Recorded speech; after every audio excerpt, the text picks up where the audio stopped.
예, 아까 얘기했던 보험 관련해서요. 저는 이번에 온라인 보험 슈퍼마켓 만들겠다고 하는 거는 잘한 일이라고 생각합니다. 지금 이제 이 보험에서 여러 가지 문제들이 있는데, 실손의료보험도 그렇습니다만, 수많은 이 특약을 통해서 이 복잡한, 그런데 실제로는 가입자에겐 별 실효도 없는, 그러면서도 조금씩 그 특약 조건을 갖고 보험료를 올리는 이 구조에 대해서 상품을 저는 단순화하는 게 필요하고, 그런 점에서 이 온라인 슈퍼마켓은 제가 볼 때 이번에 발표된 것 중에서 가장 그래도 혁신적이고 좋은 안이라고 생각합니다. 이 점에 대해서 실효성 있게 담보를 해주셨으면 좋겠는데, 그런데 자산운용 규제를 이제 푸시겠다고 하면서 이제 RBC 위험기준 자기자본 비율이라든가 LAT 책임준비금 적정성 평가 이거를 이제 강화하겠다고 하셨는데, 그걸 구체적으로 어떻게 하실 건지에 대해서 좀 안을 좀 보고를 해주셨으면 좋겠고요. 네, 그렇게 하겠습니다. 두 번째로, 그런데 이제 이 지금 법 개정 사안인데 자산운용과 관련해서 지금 우리가 취하고 있는 포괄주의적 규제를 풀겠다. 그리고 이제 나중에 RBC를 통해서 사후적으로 규제할 수 있도록, 제어할 수 있도록 하겠다고 얘기하는데, 우리나라 같은 재벌 체제의 보험사가 이렇게 많은 나라가 없습니다. 그러니까 다른 나라랑 자꾸 비교하시면 안 되는 게, 주요 보험사가 하나같이 재벌 계열인 이런 나라에서 그렇게 풀어주는 게 맞느냐. 물론 금산법의 5% 규정이라든가 여러 가지 다른 수단을 통해서 할 수는 있지만, 그런 점에서 보면 전 여전히 이 보험사와 관련해서 자산운용 규제를 완전히 해지하고 RBC로 가는 거에 대해서는 동의하기가 좀 어렵고요. 최소한 포괄주의가 그렇다면 열거주의적 방식 하에서 최소한 규제할 부분들은 좀 명확히 하는 방향으로 해서, 이건 법 개정 사항이기도 하니까 앞서 얘기한 RBC하고 LAT 보고하시면서 좀 보고를 해주셨으면 좋겠습니다. 네. 그런데요, 저는 어쨌든 지난번에 금투업 발전 방안 김학수 국장이나 우리 담당 실무자들 고생했고, 이번에 보험업 발전 방안 도규상 국장이나 이동훈 과장이나, 어쨌든 저는 저하고 입장에 다른 부분이 있어도 일하겠다라고 하는 것에 대해서는 칭찬하고 노고에 대해서 평가를 해주고 싶은데요. 제가 받고 있는 가장 큰 문제의식은 뭐냐면 미시적이라는 거예요.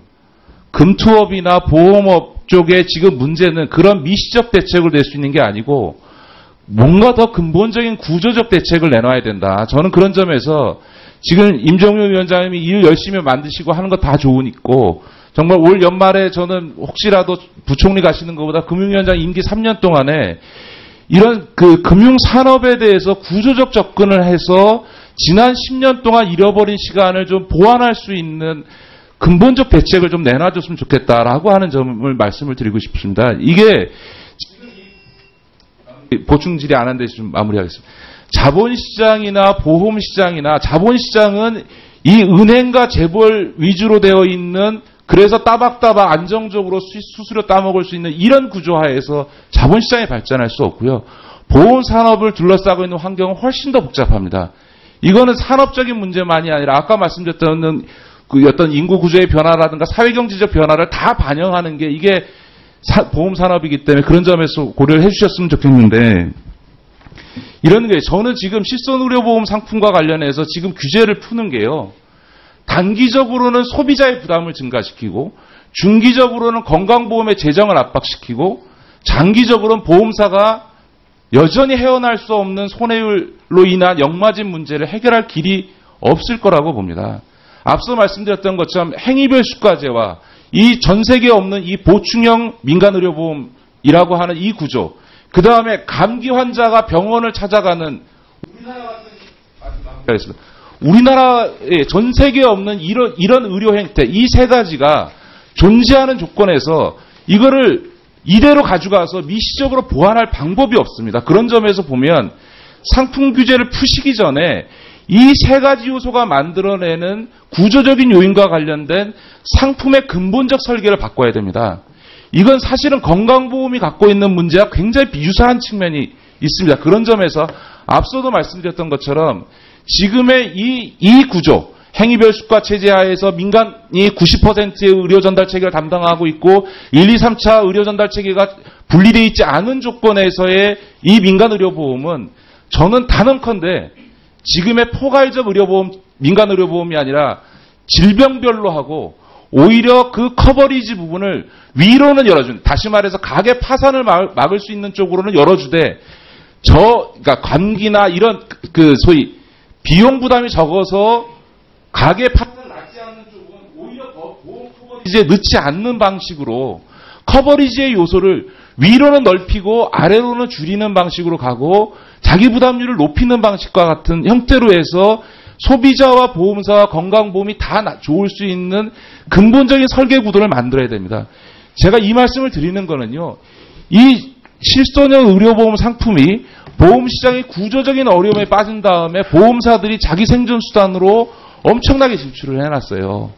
근데 이건 보험산업만이 아니고 우리나라 의료체계와 건강보험 재정에 미치는 영향까지를 고려하면 정말로 정부 안에서 이 문제에 대한 구조적인 검토팀을 만들어서 근본적 대책을 만드는 방향으로 이 말씀하신 것들을 이번에 발표한 걸 시행해 가시면서 빨리 TF를, 근본적 TF를 만들어서 검토해 주십사 하는 거를 제가 정책적으로 건의드립니다. 네, 의원님께서 여러 가지 정책적 제안에 대해서 주셨습니다.